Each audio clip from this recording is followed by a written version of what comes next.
Kita mengambil rukun negara kita pun dari Indonesia juga.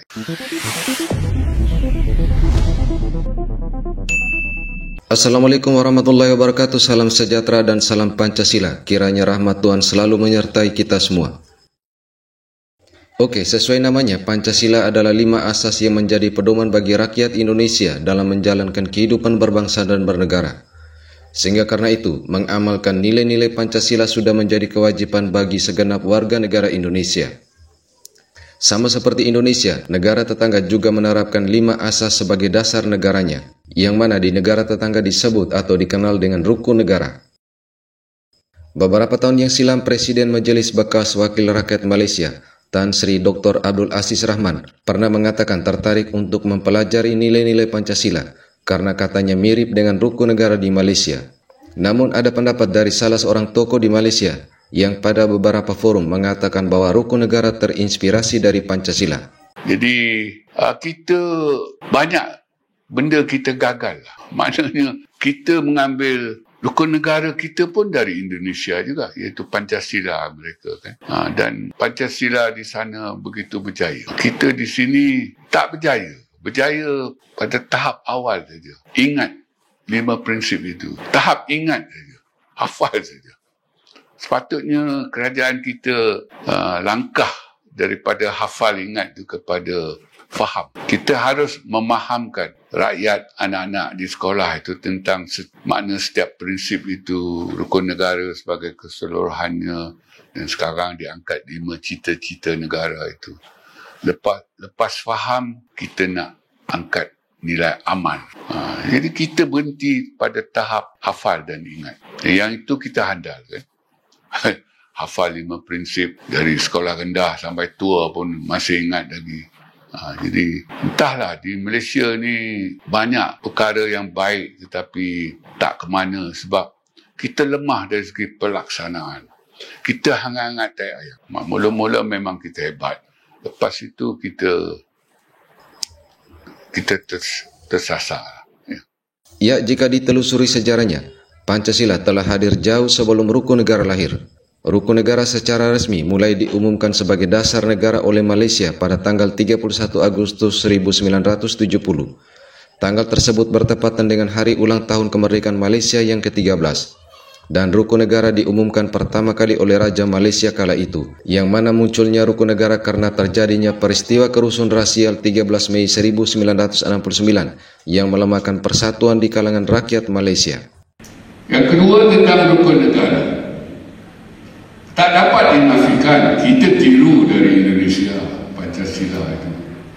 Tetapi bezanya di sana dihayati, dijiwai, di sini dihafal saja. Baca ikrar macam tadi, up, tangan up. Bila nak turun pun up juga. Itu beza. Jadi rukun negara setelah 50 tahun tak ada apa benda, tak ada kesan. Sebab ia tidak pernah ada curriculum. Perlu ada curriculum, semacam curriculum. Kalau tak ada curriculum yang betul-betul dalam erti kata pendidikan, perlu ada semacam curriculum. Rukun negara dibentuk dengan tujuan utama yaitu untuk membentuk perpaduan yang kukuh. Namun hingga kini sekalipun perkembangan ekonomi dan infrastrukturnya yang sudah maju, akan tetapi dalam aspek kehidupan persatuan dan kesatuan berbangsa dan bernegara, masih menjadi masalah yang serius yang mereka kenal dengan perpaduan. Ego rasial di Malaysia masih sangat tinggi, sehingga segerasi antara ras pun masih sering terjadi.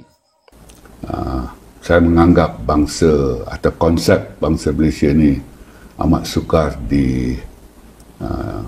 dicapai ataupun dilahirkan.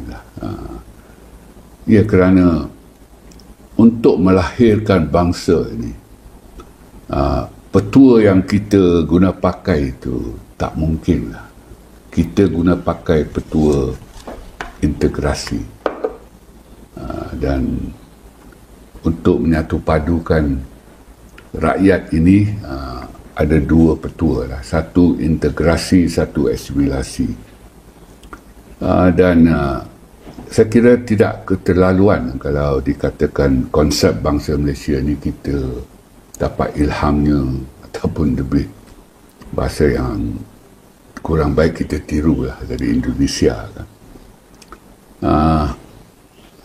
Dan di sana memang berjaya sekali lah konsep bangsa Indonesia itu.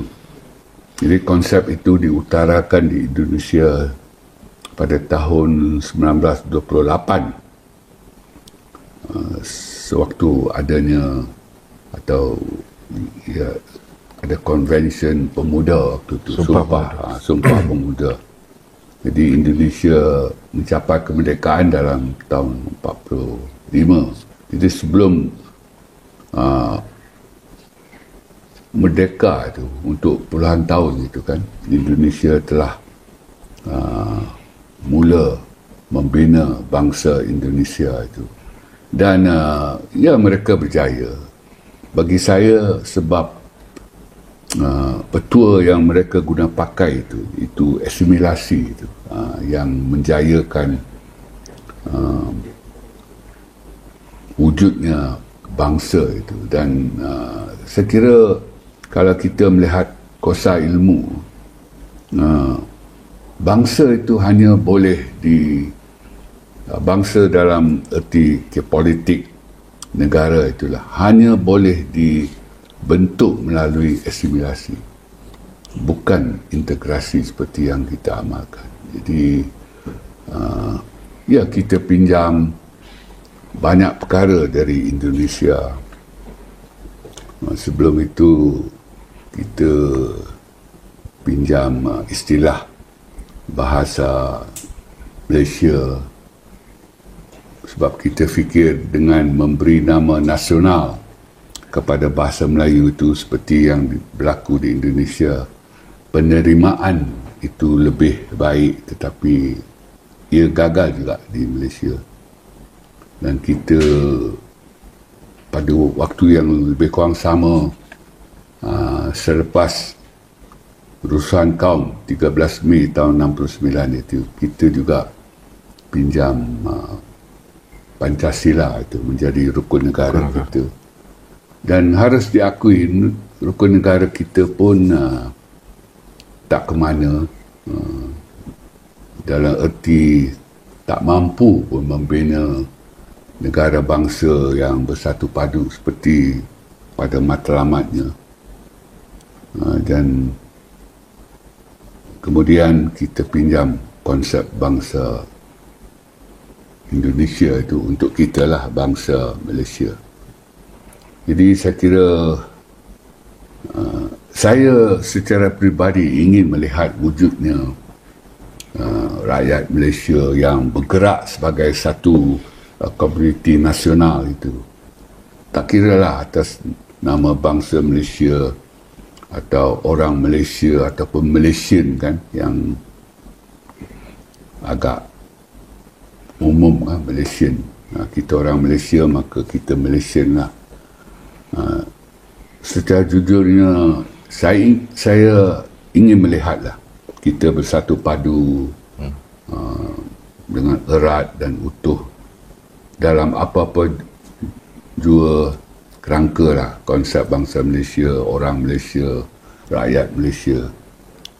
Tetapi dengan melihat perkembangan setelah 67 tahun kita merdeka kan, dan ya pada awalnya nampaknya keadaan itu tak separah sekarang, tetapi sekarang ini keadaan kita mencapai itu betul-betul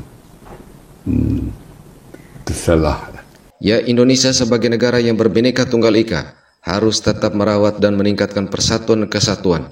Pancasila sebagai pedoman dalam kehidupan berbangsa dan bernegara menjadi sandi-sandi dalam hidup bersama dalam nilai dan semangat nasionalisme. Oke, terima kasih sudah menonton video ini hingga usai. Wassalamualaikum warahmatullahi wabarakatuh.